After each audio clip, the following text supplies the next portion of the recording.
တော့ကမတရားလားတရားတယ်ဒီလိုဆက်ပါ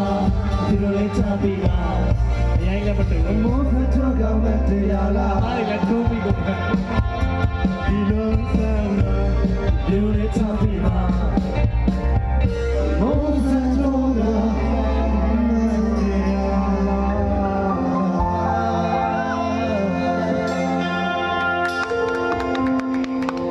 ကျေးဇူးတင်ပါတယ်ကျေးဇူးအများကြီးတင်ပါတယ်ခင်ဗျာ